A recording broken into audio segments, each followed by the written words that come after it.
Cześć, witajcie w kolejnym filmie z naszej podróży do Francji i Hiszpanii.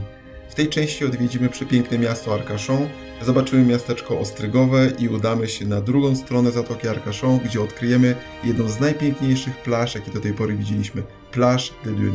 Zapraszam serdecznie. Witajcie w Arcachon. Arcachon to piękny nadmorski kurort oraz port rybacki. Miasto położone jest w malowniczym miejscu. Z jednej strony Ocean Atlantycki, Zatoka Arcachon, a z drugiej ogromne sosnowe lasy. Wszystko zaczęło się w pierwszej połowie XIX wieku, kiedy to wbudowano linię kolejową z leżącego na wschodzie Bordeaux do małego miasteczka La Teste. Ryzyko opłaciło się jednak. Oprócz możliwości wywożenia pozyskiwanego drewna i żywicy, nastał czas zwiększonego zainteresowania wypoczynkiem nad brzegiem oceanu. Bogacąca się burżuazja pobliskiego Bordeaux łatwo ulegała nowej modzie. Wokół zatoki powstawać zaczęły miejscowości świadczące wszelkie potrzebne usługi dla coraz liczniej napływających turystów.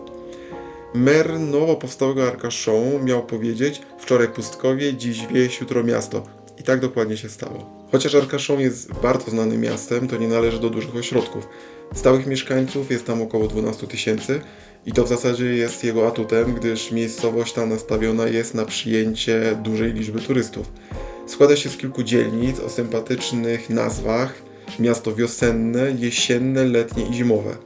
To ostatnie góruje nad resztą nie tylko dosłownie wyższym położeniem, ale również ilością pięknych rezydencji i willi w większości XIX-wiecznych. Bujna i egzotyczna roślinność, np. palmy i bambusowe zagajniki, czynią tą część Arcachon miejscem niezwykle urokliwym. Powstały piękne nieruchomości. Okolica stała się miejscem na kształt sanatorium, tyle tylko, że były to piękne posiadłości i rezydencje do kupienia lub do wynajęcia. Można było po prostu zamieszkać z całymi rodzinami, gdzie klimat służył im wszystkim. Wszystkie wille są do siebie podobne, ale jednak każda jest inna i niepowtarzalna. Nadawano im również imiona. Arcachon zaczęło stawać się coraz bardziej renomowanym i znanym miejscem, coraz więcej chętnych chciało mieć tutaj swoje posiadłości. Z ciszą miasta zimowego kontrastuje ożywione miasto letnie. Mnóstwo tu sklepów, restauracji, wąskich i bardzo ruchliwych uliczek. Szeroki bulwar ciągnie się wzdłuż plaży, są mola i przystanie statków pasażerskich, turystycznych i promów, port jachtowy oraz przypominający jeden z zamków nad Loarą gmach kasyna. W mieście prowadzi się zabiegi kuracyjne na bazie wód mineralnych oraz z zakresu klimatoterapii.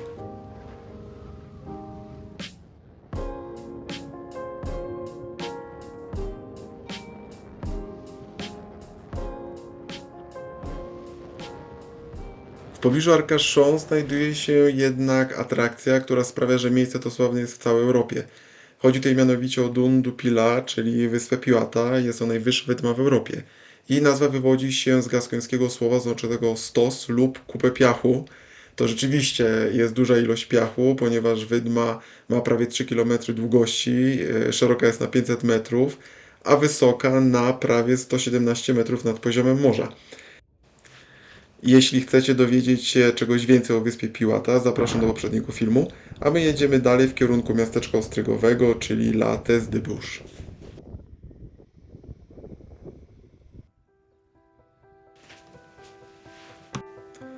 Symbolami Zatoki Arcachon są oczywiście ostrygi oraz chatki dla ptaków na palach, na których pasterze z regionu Landes zwykli siadać, pilnując swoich owiec na podmokłych terenach. Ostrygi Zatoki Arcachon. Zatoka Arcachon słynie również z hodowli ostryg. Dużą część jego powierzchni zajmują ławice ostryg. Wody zatoki są cieplejsze od oceanu, to stwarza bardzo korzystne warunki do rozwoju młodych ostryg zwanych szpatami, a stałe prądy pływowe pozwalają na prawidłowe formowanie się ich muszli. Łodzie zwykle używane do hodowli ostryg w Zatoce Arcachon nazywane są pinasami, których przykład możemy zobaczyć tutaj w porcie hodowli ostryg w La Teste de Buch. Nazwa ta pochodzi od gaskońskiego słowa pinacza, które oznacza zrobiony z desek sosnowych. Dziś łodzie te wykorzystywane są głównie do celów rekreacyjnych. 315 hodowców ostryg rozmieszczonych w 23 portach zatoki korzysta obecnie z płaskodennych barek. Jednak produkcja ostryg obecnie spada z powodu braku pożywienia w wodzie niezbędnego dla rozwoju ostryg. Aby przezwyciężyć ten problem, hodowcy wpadli na pomysł, żeby hodowlę rozpoczynać w Zatoce Arcachon. Następnie ostrygi wysyłane są w zimniejsze wody normalnie na kilka lat, po czym wracają na kilka tygodni do Zatoki Arcachon, zanim zostaną sprzedane.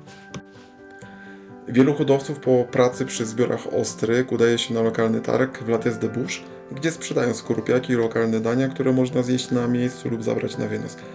Duża część hodowców sprzedaje również swoje ostrygi bezpośrednio z małych chatek przy brzegu zatoki. No, musicie przyznać, że te domki z kolorowymi okiennicami dodają uroku i wyjątkowości tej zatoce.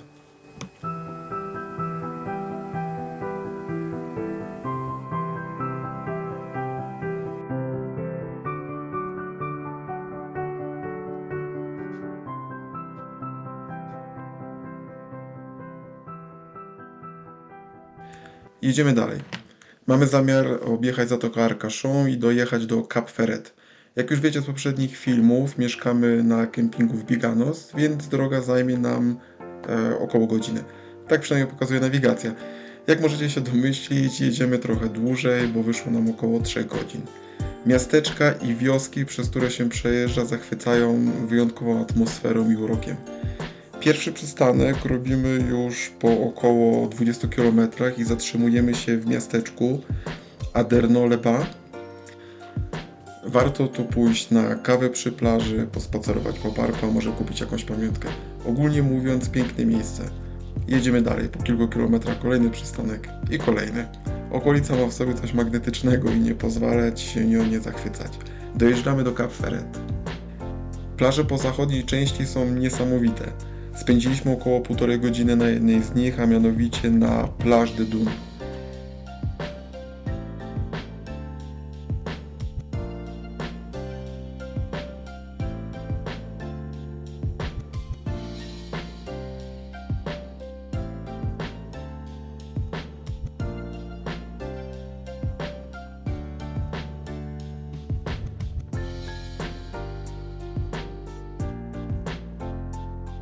Widok niesamowity, plaża prawie pusta, przestrzeń ogromna i piękna. Trafiliśmy na odpływ, więc wchodząc na małe piaskowe wysepki, woda otaczała nas z każdej strony.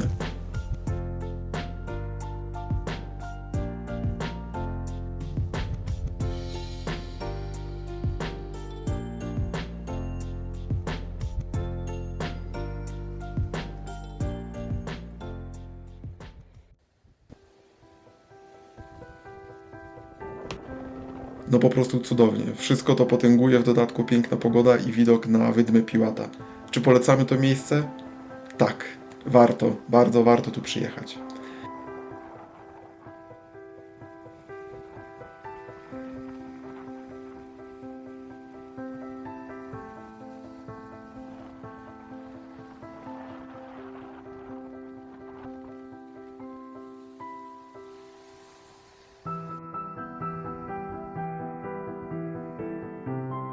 My niestety spędzamy swój ostatni dzień tutaj. Jutro wyjeżdżamy do Hiszpanii, więc bądźcie z nami i oglądajcie kolejne części. Do zobaczenia.